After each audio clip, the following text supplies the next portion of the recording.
ভিডিওটি ভালো লাগলে লাইক, শেয়ার অ্যান্ড সাবস্ক্রাইব করুন এবং বেল আইকনটি অবশ্যই প্রেস করে রাখুন যাতে ভবিষ্যতে এই ধরনের আরও ভিডিও আপনাদের নোটিফিকেশনে চলে আসে। Thank you. আমরা যে public distribution system in India নিয়ে আলোচনা করব ডিটেইলে, আপনারা অবশ্যই ভিডিওটা খুব খুঁটিয়ে ভালোভাবে দেখুন।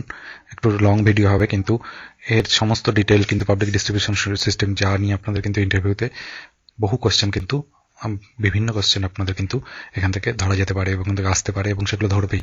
সেগুলো কিন্তু আপনার পাবলিক ডিস্ট্রিবিউশন সিস্টেম সম্বন্ধে ইন্টারভিউতে খুব গুরুত্বপূর্ণ তথ্য কিন্তু এই ভিডিওর মধ্যে রয়েছে। আপনারা অবশ্যই ভিডিওটাকে ডিটেইলে দেখুন, স্কিপ না করে খুব ডিটেইলে কিন্তু ভিডিওটা আমি করেছি। তো আপনারা ভিডিওটা খুব ডিটেইলে দেখুন, পুরোটা দেখুন, স্কিপ করে দেখবেন না, তাহলে অনেক ইনফরমেশন কিন্তু বাদ যাবে। তো অবশ্যই একটু লং ভিডিও হবে, বাট আপনারা কিন্তু public distribution system in India সম্বন্ধে এর কি লুপহোল আছে এবং সেই সমস্ত সমস্যাগুলো কি করে দূর করা যায়, এটা কিন্তু আপনাদের অবশ্যই ইন্টারভিউতে ভীষণ ইম্পর্টেন্ট একটা জায়গা। কারণ ইন্টারভিউতে সবসময় সাজেশন চাই, আপনার কেমন মতামত আছে সেটা কিন্তু জানবার প্রবণতা খুব বেশি থাকে। সেই জন্য কিন্তু এই ভিডিওটা আপনাদের খুবই কাজে দেবে। আপনারা ডিটেইলে ভিডিওটা দেখুন। এটা কিন্তু পার্ট 2, ইন্টারভিউর আগে একটা ভিডিও ছিল, আর যারা আগেরটা দেখেননি অবশ্যই পার্ট 1টা দেখে নিন। পার্ট 2 তারপরে এখানে PDS নিয়ে আমরা ডিটেইলে আলোচনা করেছি। স্কিপ না করে ডিটেইলে ভিডিওটা দেখুন, আপনাদের লাভ হবে, আপনাদের সুবিধা হবে। Thank you so much. আমরা পাবলিক ডিস্ট্রিবিউশন সিস্টেম সম্বন্ধে আরেকটু ডিটেইলে জেনে নিই। The Indian food security system was established by government of India under ministry of consumer affairs, food and public distribution to distribute food and non-food items to India's poor at subsidized rate। তাহলে এটা established হয়েছিল by the government of India under কি ministry of consumer affairs, food and public distribution, এই মন্ত্রকের আন্ডারে। কিন্তু কি জন্য? Two distribute food and non food items, খাদ্য এবং যেগুলো নন food item, two India's poor at subsidised rate, ইন্ডিয়ার গরিবদের জন্য সাবসিডাইজড রেটে এগুলো দেওয়াই মূল উদ্দেশ্য ছিল কিন্তু পাবলিক ডিস্ট্রিবিউশন সিস্টেমের।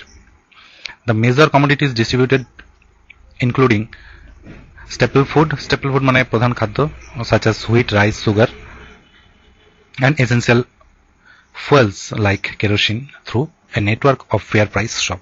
যে ফেয়ার প্রাইস শপ আমরা কি নামে পরিচিত? Ration shop. তাহলে রেশন শপের থ্রু আমাদের যে প্রধান খাদ্যশস্য গম, চাল এবং সুগার দেওয়া হয়। এছাড়াও আমাদের কেরোসিন ডিলারদের থ্রু কিন্তু কেরোসিনও দেওয়া হয়। তো এইগুলো কেরোসিনও কিন্তু আমাদের পাবলিক ডিস্ট্রিবিউশন সিস্টেমের মধ্যেই আসে। আচ্ছা, established in several states across the country, Food Corporation of India, a government owned corporation, FCI Corporation of Food Corporation of India owned corporation, procures and maintains the public distribution system। Public distribution system তাহলে কাদ্রা maintain হয় government of ইন্ডিয়ার FCI এর দ্বারা। The government spends about $13 billion, সেটা ভারতীয় টাকায় 750 billion dollar হয়। 1 billion মানে 100 কোটি, এর সাথে 100 গুণ করলে যত কোটি হবে তত কোটি টাকা। তো এত বিলিয়ন ডলার কিন্তু ভারত সরকার প্রতি বছর খরচ করছে, অলমোস্ট 1% অফ ইটস জিডিপি, যেটা প্রায় ভারতের 1%, জিডিপির 1%। তার সত্ত্বেও 21% ইভেন আন্ডার নারিশড। ভারতের 1% জিডিপির ভারত কিন্তু খরচ করে এই পাবলিক ডিস্ট্রিবিউশন সিস্টেমে, যেটা প্রায় 13 বিলিয়ন ইউএস ডলারের সমান। কিন্তু তার সত্ত্বেও ভারতে এখনো পর্যন্ত 21% মানুষজন আন্ডার নারিশড, ম্যাল নারিশমেন্টে ভোগে। As per 2011 there were 5,05,879 fair price shop across India. তাহলে 5,05,800 এতগুলো, প্রায় 5 লক্ষের একটু বেশি আমাদের ফেয়ার প্রাইস শপ আছে অ্যাক্রস ইন্ডিয়া। ওয়েস্ট বেঙ্গলে কটা আছে সেটা আপনারা দেখে রাখুন। 21,000 কিন্তু রেশন শপ আছে সারা ওয়েস্ট বেঙ্গল জুড়ে, 21,000। তাহলে এটাও কিন্তু একটা জিকেতে আসতে পারে, ওয়েস্ট বেঙ্গলে কতগুলো আছে সেটাও কিন্তু আপনাদের ইন্টারভিউতে ধরতে পারে। সারা ভারতে 5 লক্ষ 5.5 লক্ষ মতো আছে, নতুন ডেটাতে 5.5 লক্ষ বলছে। আচ্ছা, এবার আমরা পাবলিক ডিস্ট্রিবিউশন সিস্টেমের হিস্ট্রিটা একটু দেখে নিই। This scheme was first started on 14th January 1945।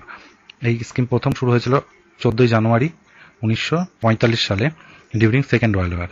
তাহলে 1 জানুয়ারি 1945 সালে সেকেন্ড ওয়ার্ল্ড ওয়ারের সময় এই স্কিম শুরু হয়েছিল, পাবলিক ডিস্ট্রিবিউশন সিস্টেম, যেটা আমরা দেখেছিলাম 1944 বলে আরেক জায়গায়। তো এটা প্রায় 45-এর কাছাকাছি, সেকেন্ড ওয়ার্ল্ড ওয়ারের সময়। And was launched in the current form, এখন যে ফর্মে পাবলিক ডিস্ট্রিবিউশন সিস্টেমটাকে আমরা দেখি সেই ফর্মে এসেছিল জুন 1947 সালে। The introduction of rationing in India dated dates back to 1940s। এই যে ইন্ট্রোডাকশন হয়েছিল কিন্তু সেই 40, আমরা এক জায়গায় 44 পেলাম, সেটা কিন্তু ইন্ট্রোডাকশন 40-এর দশকে হয়েছিল ডিউরিং বেঙ্গল ফেমিন। বাংলায় যখন দুর্ভিক্ষ দেখা দিয়েছিল সেই সময় থেকে কিন্তু আমাদের এই রেশনিং ব্যবস্থা বা পিডিএস পাবলিক ডিস্ট্রিবিউশন সিস্টেম চালু হয়। This rationing system was revised in the wake of acute food shortage during early 1960s। 1960-এর দশকে কিন্তু আমাদের ব্যাপক ফুড শর্টেজ দেখা যায়, সেই সময় এই সিস্টেমটাকে আবার রিভাইভ করা হয়েছিল বিফোর দ্য গ্রিন রেভলিউশন। তারপরে তো আমাদের গ্রিন রেভলিউশন হয়, রেভলিউশনের পরে আমাদের ফুড শর্টেজ অনেকটাই কম হয়ে গেছিল, কিন্তু তার আগে কিন্তু এইটা খুব এফেক্টিভলি ইমপ্লিমেন্ট করার অনেক প্রয়াস চলতো। ইট ইনভলভস টু টাইপস, এক হচ্ছে আরপিডিএস আর হচ্ছে টিপিডিএস। এবার আমরা দেখে দিই আরপিডিএস আর টিপিডিএসটা কি। ইন জুন 1997 সালে government of India launched the targeted public distribution system. Targeted মানে হচ্ছে ওই যে TPDS, targeted public distribution system with focus on poor. গরিবদের টার্গেট করে সেটা 1997 সালে গভর্নমেন্ট অফ ইন্ডিয়া চালু করে। This scheme when introduced was intended to benefit about 6 crore poor families for a quantity of about 72 lakh tons of food grains was earmarked annually। তো 72 ton, প্রায় লক্ষ ton food grain কিন্তু এই 6 কোটি পরিবারের জন্য কিন্তু টার্গেটেড পাবলিক ডিস্ট্রিবিউশন সিস্টেমের মাধ্যমে কিন্তু তাদেরকে অ্যালোকেট করার ব্যবস্থা চলেছিল। আর আরপিডিএসটা কি? আরপিডিএস হচ্ছে revamped public distribution system is one of the steps that government of India ensure food security। RPDS was introduced in 1992, এটা আরো আগে 1992, ওটা 97 হলো। It was introduced to 1700 1700 block in India, 1700 block introduce করে target to provide benefit of PDS public distribution সিস্টেমের benefit দেওয়ার জন্য কাদের? To remote and backward areas. Remote এবং ব্যাকওয়ার্ড এরিয়াতে আরপিডিএসটা রিভ্যাম্পড পাবলিক ডিস্ট্রিবিউশন সিস্টেমটা 1700টা ব্লককে টার্গেট করা হয়েছিল ইন্ডিয়ার, সেখানে কিন্তু দেওয়ার ব্যবস্থা হয়েছিল 1992 সালে। তাহলে এই দুটো আপনারা দেখে রাখবেন, এগুলো খুব গুরুত্বপূর্ণ। আচ্ছা, সেন্ট্রাল অ্যান্ড স্টেটের রেসপন্সিবিলিটি কি আছে সেটাই আমরা দেখে নেব এবার, যে পিডিএস সিস্টেমে সেন্ট্রাল এবং স্টেটের কার কোন দায়িত্ব থাকে। Central and state government shares the responsibility of regulating the public distribution system. Public distribution সিস্টেমকে রেগুলেট করার জন্য কিন্তু পাবলিক ডিস্ট্রিবিউশন সিস্টেমের জন্য কিন্তু সেন্ট্রাল এবং স্টেট দুজনেরই রেসপন্সিবিলিটি রয়েছে। With the central government is responsible for while the central government responsible for procurement, storage। Procure মানে হচ্ছে সংগ্রহ করা, চাষিদের থেকে কেনা, স্টোরেজ মানে সেটাকে স্টোর করা, ট্রান্সপোর্ট করা, and bulk allocation of food grain, এবং সেই ফুড গ্রেনগুলোকে অ্যালট করা, এইগুলোরও তো সেন্ট্রাল গভর্নমেন্টের দায়িত্ব। আর স্টেট গভর্নমেন্টের দায়িত্ব holds the responsibility for distribution. তাহলে সেন্ট্রালের দায়িত্ব হচ্ছে, সেন্ট্রালের রেসপন্সিবিলিটি হচ্ছে প্রকিউর থেকে বাল্ক অ্যালোকেশন পর্যন্ত সেন্ট্রালের দায়িত্ব, প্রকিউরমেন্ট থেকে বাল্ক অ্যালোকেশন পর্যন্ত সেন্ট্রাল গভর্নমেন্টের দায়িত্ব। আর state government holds the responsibility for distribution of the same to the consumer through the establishment of the network of fair price shop. তাহলে স্টেটের কি responsibility? Distribution of the same, ওইটা distribute করা, distribution of the same to the consumer through the establishment of the established network of fair price shop। Fair price শপের through সেটাকে distribute করা হচ্ছে state গভর্নমেন্টের কাজ। State governments are also responsible for operational responsibilities including allocation and identification of the families below poverty line। Below poverty লাইনের মানুষজনকে operational responsibility কি রয়েছে? তাদেরকে বিলো পভার্টি লাইনের মানুষকে আইডেন্টিফাই করা এবং তাদেরকে সেই জিনিসগুলো কিন্তু ডিস্ট্রিবিউশন সিস্টেমের মধ্যে পৌঁছে দেওয়া, ফ্যামিলি বিলো পভার্টি লাইনে যাদের। Allocation and identification, issue ration card and supervision and monitoring the functioning of FPR, fair price সবগুলো কিন্তু মনিটরিং এর কাজও কিন্তু স্টেট গভর্নমেন্টের একটা রেসপন্সিবিলিটিস। তো তারা ঠিকঠাক কাজ করছে কিনা, তাদের দুর্নীতির কিন্তু আটকানো স্টেটেরই দায়িত্বের মধ্যে পড়ে। তাহলে এই কাজগুলো কিন্তু কোনটা কার, এটা আপনারা একটু দেখে রাখবেন। পরে হচ্ছে ফেয়ার প্রাইস শপ কাদের বলে? Public distribution shop, also known as fair price shop, FPS, is a part of India's public system established by the government of India, which distributes ration at the subsidized price to the poor। এটা subsidised প্রাইসে পোরদের distribute করে এই খাদ্যশস্য এই fair price শপের মাধ্যমে। Locally this are known as ration shop নামে পরিচিত public distribution system shop the chiefly কি সেল করে? Wheat, rice, sugar and at a price lower than the market price called issue price। এই প্রাইসটাকে কি বলে? Issue price. Other essential commodities may also be sold, অন্যান্য আরও প্রয়োজনীয় জিনিসপত্র কিন্তু বিক্রি করা হতে পারে। To buy items must have ration card. তাহলে জিনিস কিনতে গেলে কিন্তু একজনের অবশ্যই যেটা থাকতে হবে সেটা হচ্ছে রেশন কার্ড। রেশন কার্ড থাকতে হবে। This shops are operated through the country by joint assistance of the central and state government. Central এবং স্টেট গভর্নমেন্টের জয়েন্ট অ্যাসিস্ট্যান্সের সাহায্যে এটা চলে। The items from this shops are much cheaper but are of average quality. Ration shops are now present in most localities, village, towns and cities in India. India has more than 5.5 lakh shops, constituting the largest distribution network in the world. এটা কিন্তু ভারত পৃথিবীর সবথেকে বড় এই public distribution system ওয়ার্ল্ডের। তো যেখানে 5.5 লক্ষ মতো আমাদের ফেয়ার প্রাইস শপ বা রেশন শপ রয়েছে। এবার আমরা দেখে নেব যে শর্টকামিংস, যে কি কি ঘাটতি রয়েছে পিডিএস সিস্টেমটার মধ্যে, কি কি জিনিস আমাদের ল্যাকিং রয়েছে এবং শর্টকামিংসগুলো আমরা দেখে নেব। যে বলছে public distribution system of India is not without any ডিফেক্টহীন কিন্তু নয়, not without its defect, with a coverage of about 40 million below poverty line family. Question আসতে পারে কত বিলো পভার্টি লাইন ফ্যামিলি ভারতে রয়েছে। তো মোটামুটি আমাদের 40 মিলিয়ন মানে 4 কোটি। 1 মিলিয়ন মানে 10 লক্ষ, তাহলে 40 মিলিয়ন মানে হচ্ছে 4 কোটি। 4 কোটি আমাদের ফ্যামিলি প্রায় রয়েছে বিলো পভার্টি লাইনে। A review discovered that the following structural shortcomings and disturbances আমাদের এই সিস্টেমটার মধ্যে রয়েছে। সেটা কি কি আমরা একটু দেখে নিই। In aggregate, only about 42% of subsidized grain issued by the central pool reach the target group. তাহলে 42% মাত্র 100 কুইন্টাল যদি কোনো প্রোডাক্ট সেন্ট্রাল এই পুল থেকে ছাড়া হয়, তার 42% আলটিমেটলি টার্গেট কনজিউমার কাছে কিন্তু গিয়ে পৌঁছায়। বাকি 58% কিন্তু তাহলে কি 58% এখানে কিন্তু লিকেজ, 58% প্রায় এখানে লিকেজ রয়েছে। তো বাকি সব বিভিন্ন করাপশন বা বিভিন্ন ম্যাল প্র্যাকটিসের জন্য কিন্তু সেটা টার্গেট যে কনজিউমার তার কাছে কিন্তু পৌঁছাচ্ছে না। এটা বিরাট একটা বড় আমাদের কাছে একটা চিন্তার বিষয়। According to the planning commission, এই রিপোর্টটা কে দিয়েছে? প্ল্যানিং কমিশন 2008 রিপোর্টে কিন্তু মোটামুটি এইটা বলেছে। নেক্সট রয়েছে কি কি প্রবলেম, এবার আমরা দেখে নিই। Growing instances of consumers receiving inferior quality food grain. সব থেকে বড় যে অভিযোগ আমাদের পাবলিক ডিস্ট্রিবিউশন সিস্টেমে আসে যে খুব ইনফিরিয়র কোয়ালিটি ফুড গ্রেন যাচ্ছে রেশন শপগুলোতে। তারপরে দ্বিতীয় হচ্ছে রোগ dealers shop good supplies received from FCI. তো যারা করাপ্ট ডিলার আছে, যারা ডিসঅনেস্ট ডিলার আছে, তারা কি করছে ভালো ফুড গ্রেনগুলোকে, যেগুলো এফসিআই থেকে অনেক সময় ভালো কোয়ালিটির ফুড গ্রেন রিসিভ করা হয়, সেটাকে তারা কি করছে অনেক সময় সরিয়ে রেখে বিলো কোয়ালিটির, গুড কোয়ালিটির এফসিআই স্টক থেকে সরিয়ে রেখে তারা হচ্ছে বিলো কোয়ালিটির স্টক অন্য জায়গা থেকে জোগাড় করে আর সাপ্লাই দিচ্ছে। আর এই স্টকের যে ভালো কোয়ালিটির মালগুলো সেগুলো কিন্তু বাইরে প্রাইভেট শপকিপারের কাছে তারা বিক্রি করে দিচ্ছে বেশি মূল্যে। তাহলে এই কিন্তু অসৎ ডিলারদের একটা চক্র চলে, এটা আমরা সবাই কম বেশি জানি, যেখানে তারা ভালো কোয়ালিটির খাবারগুলোকে কিন্তু গরিবদের মধ্যে ডিস্ট্রিবিউট না করে সেগুলো বাইরে বিক্রি করে দেয় এবং খুব কমা কোয়ালিটির খাবার অনেক সময় খাদ্যশস্য কিন্তু এই রেশন শপগুলো থেকে দেওয়া হয়। ফলে কোয়ালিটি একটা কিন্তু বিরাট বড় কনসার্ন হয়ে দাঁড়িয়েছে পিডিএস সিস্টেমে। তারপরে নেক্সট দেখতে হচ্ছে ইলিসিট ফেয়ার প্রাইস শপ। অবৈধ ফেয়ার প্রাইস শপ যেগুলো আছে ওনার, তারা কি আছে has been found to create illegal owner has found to create large number of bogus card to sell food grain in the open market. এটা আগে খুব বেশি পরিমাণে ছিল, এখন তুলনামূলকভাবে এখন ডিজিটাল কার্ড আসাতে এইগুলো এই লুফহোলটা অনেকটা কমে আসছে। এটা অনেক আগের এই প্রবলেম কিন্তু খুব বেশি পরিমাণে ছিল এই লিকেজের, যে ইলিগাল ফেয়ার প্রাইস শপ ওনারা অনেক সময় দেখা গেছে অনেক বোগাস কার্ড তারা বানিয়ে রাখতো এবং সেখান থেকে তারা কিন্তু খাদ্যশস্যকে সেখান থেকে ইলিগালি নিয়ে বাইরে ওপেন মার্কেটে বিক্রি করে দিত। এখন এটা কিন্তু অনেকটাই কমে গেছে।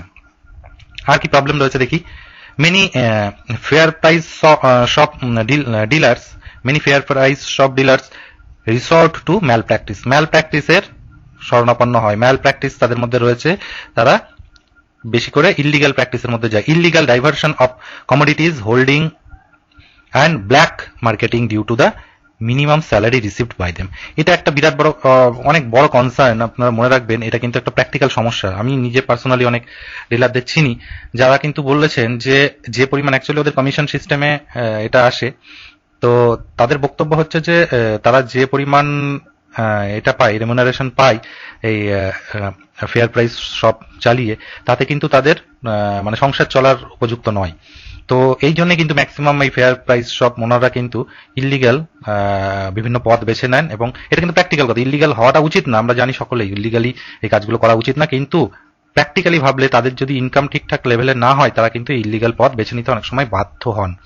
তো এখানে একটা কিন্তু আপনাদের ইন্টারভিউতে কোশ্চেন জিজ্ঞাসা করতে পারে, সেখানে কিন্তু আপনারা তখন বলবেন যে এই যে ফেয়ার প্রাইস শপ ওনারা আছে, তাদের কিন্তু কমিশনের রেটটা বাড়ানো উচিত, যাতে তাদের যেন ইলিগাল বিভিন্ন পথ বেছে না নিতে হয়, যাতে ইলিগাল পথ বেছে তাদের জন্য ইনকামের সোর্স বাড়ানোর অন্য কোনো চিন্তা করতে না হয়। তাদের যদি ইনকামটা একটা ভালো পরিমাণ ইনকাম থাকে, তাহলে কিন্তু তারা এই কাজগুলো একটু কম করবে। ইলিগাল যে বাইরে ভালো প্রোডাক্ট বিক্রি করে দিয়ে কমা প্রোডাক্ট কিনে সেগুলো সাপ্লাই দেওয়া, এই ধরনের ম্যাল প্র্যাকটিসগুলো কিন্তু কমবে যদি তাদের কমিশন বা তাদের ইনকামের সোর্সটা বা তাদের যেখান থেকে যেভাবে তাদের ইনকামটা হয় সেটা যদি আরো বাড়ানোর ব্যবস্থা করা যায়, তাহলে তাদের ইনকামের দিকে কিন্তু ফেয়ার প্রাইস শপ ওনাদের ইনকামের দিকেও কিন্তু আমাদের সিস্টেমটার নজর দেওয়া উচিত, কারণ তাছাড়া তাদের ছাড়া কিন্তু চলবে না। তারাই কিন্তু আলটিমেটলি কনজিউমারের কাছে প্রোডাক্টটা পৌঁছে দিচ্ছে, ফলে তাদের যদি ইনকাম ঠিক না হয়, তারা নিজের পেটে খিদে রেখে তো সে অন্য কাজ করবে না, ফলে তাদের ইনকাম ভালো হওয়াটাও কিন্তু প্রয়োজন আছে।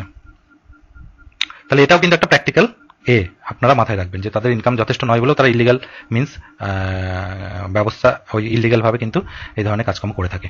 Numerous malpractice makes safe and nutritious food inaccessible and unaffordable to many poor, thus resulting in the food insecurity. তবে নিউমারাস ম্যাল প্র্যাকটিসের জন্য কি হচ্ছে যে নিউট্রিশিয়াস ফুড অ্যাফোর্ডেবল প্রাইসে কিন্তু পোর যে টার্গেট কনজিউমার তার কাছে কিন্তু পৌঁছাচ্ছে না, ফলে ফুড সিকিউরিটির কথাটা যেটা বলা হয় সেটা কিন্তু আলটিমেটলি আমাদের অধরাই থেকে যাচ্ছে।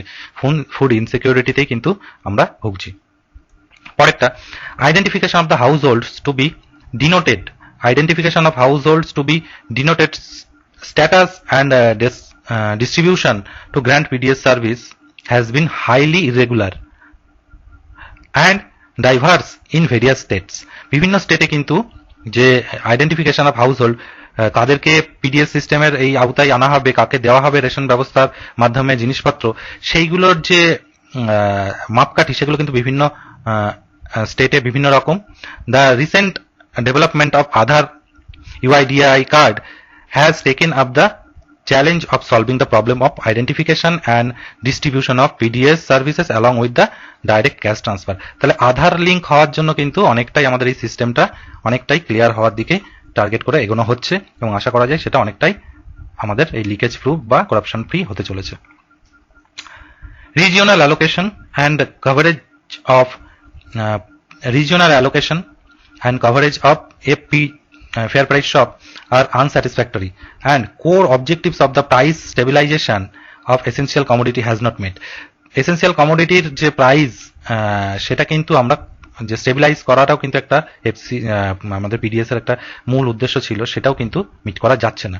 Regional allocation and coverage of fair price shops are unsatisfactory. তাহলে রিজিওনাল অ্যালোকেশন, কিছু কিছু রিজিয়নে আমাদের খুব অনেক ফেয়ার প্রাইস শপের সংখ্যা অনেক বেশি, কোথাও কোথাও প্রায় নেই, এরকম একটা আনস্যাটিসফ্যাক্টরি একটা অ্যালোকেশন রয়েছে। And the core objectives of the price stabilization of essential commodity has not met. তাহলে সব রিজিয়ন ঠিকঠাক করে আমাদের এখনো ফেয়ার প্রাইস শপ পৌঁছায়নি, এবং প্রাইস স্টেবিলাইজেশনটাও কিন্তু এখনো পুরোপুরি সম্ভব হয়নি। এটাও কিন্তু একটা আমাদের পাবলিক ডিস্ট্রিবিউশন সিস্টেমের একটা বড় প্রবলেম রয়েছে।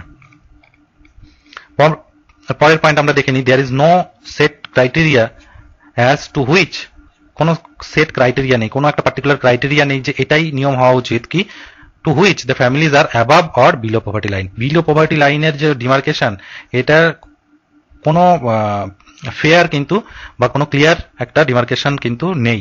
তো এখানে দেখা যায় অনেক সময় এপিএল বিপিএল এর মধ্যে কিন্তু অনেকেই এপিএল হওয়ার উপযুক্ত, তারা কিন্তু বিপিএল কার্ড হোল্ডার হয়ে আছে না, বা অনেকে বিপিএল হওয়ার উপযুক্ত হোল্ডার হওয়া উচিত তার কিন্তু এপিএল কার্ড রয়েছে, সে কিন্তু পাবলিক ডিস্ট্রিবিউশন সিস্টেমের বেনিফিটগুলো পাচ্ছে না। তো এখানে একটা বিভিন্ন নেপোটিজম বলুন বা বিভিন্ন পলিটিক্যাল এর কারণে কিন্তু সমস্যা কিন্তু হয় অনেক সময় এই কার্ড অ্যালোকেশনের ক্ষেত্রে। অনেক সময় অনেক ধরনের পলিটিক্যাল অ্যাপলিটিক্যাল বিভিন্ন কারণে কিন্তু বিভিন্ন মানুষ কিন্তু বঞ্চিত হয়ে থাকেন এই কার্ড অ্যালোকেশনের ব্যাপারে। সেই ডিটেলে আমরা যাচ্ছি না, তবে এই ম্যাল প্র্যাকটিস কিন্তু রয়েছে আমাদের সিস্টেমের মধ্যে। This ambiguities give massive scope for corruption and fall out of PDS system.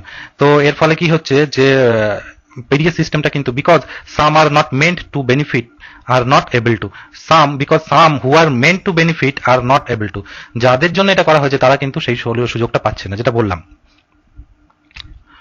Poor supervision of public আপনার ফেয়ার প্রাইস শপের ওপর কিন্তু সুপারভিশন খুব পোর, আমাদের খুব ভালো সুপারভিশন নেই। ল্যাক অফ অ্যাকাউন্টেবিলিটি, কোনো অ্যাকাউন্টেবিলিটি নেই, কারোর কোনো দায়বদ্ধতা নেই। হ্যাজ স্পার্ড মিডলম্যান, এর ফলে কি হচ্ছে, মিডলম্যানটা কি করছে, who consumes a good proportion of stock meant for the poor, যেটা গরিবদের জন্য রাখা হয়েছে এরকম স্টক কিন্তু হ্যাঁ মিডলম্যানরা মাঝপথে কিন্তু নিয়ে চলে যাচ্ছে। তো এই প্রবলেমটা কিন্তু মিডলম্যান আর হচ্ছে রেশন শপ ডিলার এদের কিন্তু এই সমস্যাগুলো রয়েছে, যে যাদের জন্য জিনিসগুলো তাদের কাছে কিন্তু পৌঁছচ্ছে না, ফলে মাস স্কেলে কিন্তু অনেক প্রোডাক্ট কনজিউমারের কাছে না পৌঁছে ওপেন মার্কেটে বিক্রি হয়ে যাচ্ছে।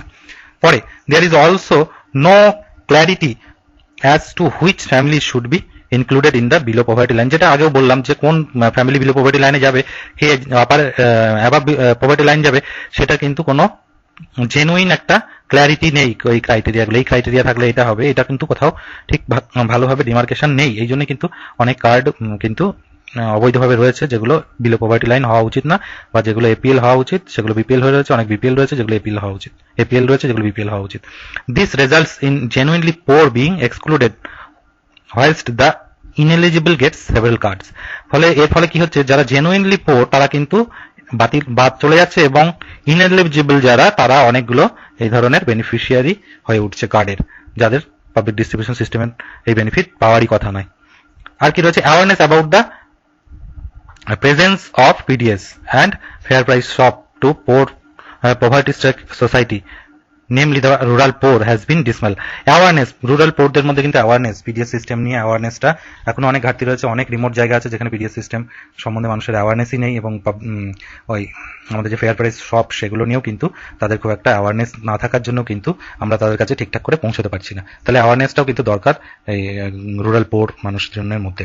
Many families below the poverty line are not able to acquire ration card either because they are seasonal migrant worker, seasonal মানে বিভিন্ন ঋতুতে তারা বিভিন্ন সময় বিভিন্ন জায়গায় কাজ করতে চলে যায়, ফলে অনেকের কাছে কিন্তু রেশন কার্ডও থাকে না। ধরুন অনেকে মাইগ্রেন্ট লেবাররা মুম্বাই গিয়ে আছে কিন্তু বাড়ি এখানে, তো তারা কিন্তু রেশনের বেনিফিট কিন্তু ওখানে গিয়ে পাচ্ছে না, because they live in unauthorised কলোনিতে তারা গিয়ে সেখানে থাকছে, ফলে সেখানে কিন্তু পাবলিক ডিস্ট্রিবিউশন সিস্টেমের বেনিফিট সে কিন্তু পাচ্ছে না। Many families also mortgage their ration card for money, অনেক ফ্যামিলি আছে যারা রেশন কার্ড মর্টগেজ দিয়ে দিচ্ছে, কিছু পয়সার বিনিময়ে অন্য কাছে রেশন কার্ড দিয়ে রাখছে, তারা ইলিগাল ভাবে সেগুলো তুলে নিচ্ছে। সাজেশনের দিকে আমরা দেখি, মোটামুটি আমরা দেখলাম কি কি প্রবলেম রয়েছে আমাদের পাবলিক ডিস্ট্রিবিউশন সিস্টেমের মধ্যে। এবার আমরা সাজেশন কি কি, আমাদের কিন্তু মনে রাখবেন ইন্টারভিউতে খুব গুরুত্বপূর্ণ কিন্তু আপনাদের এই সাজেশন পার্টটা। আপনার কাছে জিজ্ঞাসা করবে এই প্রবলেম তো আছে আপনি বললেন, তাহলে সলিউশন কি আপনার কাছে আছে, সলিউশন পার্টটা কিন্তু সব এর ক্ষেত্রে আমাদের জানা দরকার, যে আপনি সিস্টেমের একটা পার্ট হতে চলেছেন, আপনার কাছে সলিউশন কি আছে বলুন। যে কোনো প্রবলেমেরই একটা সলিউশন আপনার কিন্তু খুব গুরুত্বপূর্ণ। আমি শুধু প্রবলেমের কথাই বলে গেলাম কিন্তু তার কোনো সলিউশন দিলাম না, তাহলে কিন্তু কোনো কাজের কথা হলো না। তাহলে আমি সলিউশনের কথাগুলো বলি। To improve the current situation of PDS the following suggestion are furnished for. কি কি সাজেশন আছে দেখি, যে vigilance squad should be strengthen, vigilance squad কিন্তু আরো বাড়িয়ে তুলতে হবে, ভিজিলেন্স বাড়াতে হবে কিসের, to detect corruption which is an added expenditure for taxpayers। তো ভিজিলেন্স বাড়াতে হবে, ভিজিলেন্স স্কোয়াড রিক্রুট করতে হবে, যারা কি to strengthen the to detect করাপশনকে ডিটেক্ট করবে, হচ্ছে না অ্যাডিশন এক্সপেন্ডিচার অন ট্যাক্সপেয়ার। তো গভর্নমেন্টের এতে কিন্তু কিছুটা হয়তো খরচ বাড়বে, কিন্তু ভিজিলেন্স বাড়ালে কিন্তু এই করাপশনটা অনেকটাই আমরা কমিয়ে আনতে পারবো। আর কি দেখতে পাচ্ছি যে সেকেন্ড পয়েন্ট বলছে personal in charge of the department should be chosen locally, এই লোকাল কিন্তু পার্সোনাল এখান থেকে নিতে হবে, যারা এই ভিজিলেন্স স্কোয়াডে থাকবে তারা কিন্তু লোকাল সব ওনারদের ভালো করে চেনে, এবং তাদের যে ইলিগাল অ্যাক্টিভিটিস কিন্তু তারা অনেক ভালো ধরতে পারবে, রাদার দেন বাইরের থেকে কাউকে নিয়ে গিয়ে জাস্ট একদিন ভিজিট করালো, পরের দিন সেই দিন সব ঠিকঠাক থাকলো, পরের সারা মাস ভোর সেখানে কেউ ভিজিলেন্সে গেল না, সে কিন্তু করাপশন কাজকর্ম চালিয়ে যাবে। লোকাল হলে তার যেহেতু ভিজিলেন্সের আন্ডারে সে থাকবে, এর জন্য কিন্তু সে কিন্তু ইলিগাল অ্যাক্টিভিটিস কিন্তু সেই অনেকটাই কিন্তু কমানো সম্ভব হবে লোকাল যদি আমি কাউকে ডিপ্লয় করি সেখানে। মার্জিন অফ প্রফিট, যেটা আমি আগেও বলেছি আপনাদের, যে সব ওনাদের কিন্তু প্রফিটটার মার্জিন না বাড়াতে পারলে ওরা কিন্তু ইলিগাল কাজকর্ম করেই যাবে। Margin of profit should be increased for honest business. Honest বিজনেসের জন্য কিন্তু মার্জিন অফ প্রফিট বাড়াতে হবে, যেটা আমি আগেও বললাম। ওখানে দেখে নি কি রয়েছে, যে FCI and other prominent agencies, FCI এবং অন্যান্য এজেন্সির জন্য and other prominent agencies should provide quality food again grain for distribution. তো এফসিআই আরো কোয়ালিটি মেনটেন করে ফুড এবং সেগুলোকে ঠিকঠাক করে সংরক্ষণ করারও দিকে কিন্তু মন দেওয়া উচিত। এখানে অনেক সময় দেখা যায় কোয়ালিটি ফুড তারা প্রকিওর করছেন চাষিদের থেকে, কিন্তু এটার ম্যানেজমেন্টে অনেক গন্ডগোল হচ্ছে। মানে সেটা স্টোর করা, সেটাকে ঠিকঠাক জায়গায় স্টোর করতে আমাদের কিন্তু স্টোরেজের মানে খুব অভাব আছে। মানে প্রকৃতপক্ষে যেগুলো সাইন্টিফিক নিয়ম মেনে স্টোরেজ হওয়া উচিত, সেখানে কিন্তু অনেক সময় আমাদের দেখা যায় যে এই স্টোরেজের এখানে কিন্তু প্রবলেম হয়, ডিপোগুলোতে সমস্যা। যেখানে এফসিআই এর গোডাউন আছে সেখানে অনেক সময় দেখা গেছে যে স্টোরেজে ঠিকঠাক সাইন্টিফিক ওয়েতে করা হয় না, ফলে অনেক ইঁদুর বিভিন্ন রকমের যেগুলো ফুড গ্রেন ক্ষতি করে, তো এরা কিন্তু ফুড গ্রেনকে নষ্ট করছে বিভিন্নভাবে। এতে কিন্তু প্রচুর ফুড গ্রেন আমাদের কিন্তু অ্যাকচুয়ালি হাংরি যে বেলি আছে, হাংরি পেটে না গিয়ে সেগুলো কিন্তু আলটিমেটলি নষ্ট হচ্ছে। অনেক জায়গায় এরকম ঠিকঠাক করে আমাদের এখনো স্টোরেজ ক্যাপাসিটি নেই, সেগুলোকে কিন্তু বাড়ানোর ভীষণই প্রয়োজন আছে। তাহলে ভালো গুড কোয়ালিটির প্রকিওর করা এবং সেগুলোকে স্টোরেজ ঠিকঠাক করে এবং সেটা ডিস্ট্রিবিউশন, এইগুলো কিন্তু খুব দায়িত্ব নিয়ে করা উচিত এফসিআই কে। Which is a tall order, যেটা বড় একটা অর্ডার, মানে আমাদের কাছে একটা চাওয়া হয়ে যাবে যে ভালো কোয়ালিটি ফুড গ্রেন সাপ্লাই করা for an agency that has no real incentive to do so. তো এরকম এজেন্সি এফসিআই কিন্তু এটা কিন্তু আমরা আশা করতে পারি তারা কিন্তু এটা টল অর্ডার হবে না তাদের কাছে, তারা আরো প্রকিওর এবং এগুলোকে সংরক্ষণ ঠিকঠাক করে করবে, যাতে খাদ্যশস্য ঠিক কোয়ালিটি মেনটেন হয়ে আমাদের ডিস্ট্রিবিউটার বা আমাদের কনজিউমারের কাছে পৌঁছায়। Frequent check and raid should be conducted. তাহলে ফ্রিকোয়েন্ট চেক করতে হবে এবং রেড করতে হবে। এই ফ্রিকোয়েন্ট চেক এবং raid should be conducted to eliminate bogus and duplicate card. Bogus and duplicate card দূর করার জন্য কিন্তু ফ্রিকোয়েন্ট চেক এবং আমাদের কি করার দরকার না, রেড করার দরকার, which is again an additional expenditure and not full proof. তো সবসময় হয়তো এটা ফুল প্রুফ নাও হবে, কিন্তু আমাদের এইটা কিন্তু একটা ভালো সাজেশন, বারবার আমাদের এটা মনে রাখতে হবে যে রেড এবং চেকিং এগুলো চালাতে থাকলে কিন্তু অনেকটাই যারা ইলিগাল কাজকর্ম করে তারা ভয় থাকবে এবং এটা কমবে। কখনোই ফুল প্রুফ করা 100% সম্ভব নয়, কিন্তু কমিয়ে সেটা আনা সম্ভব।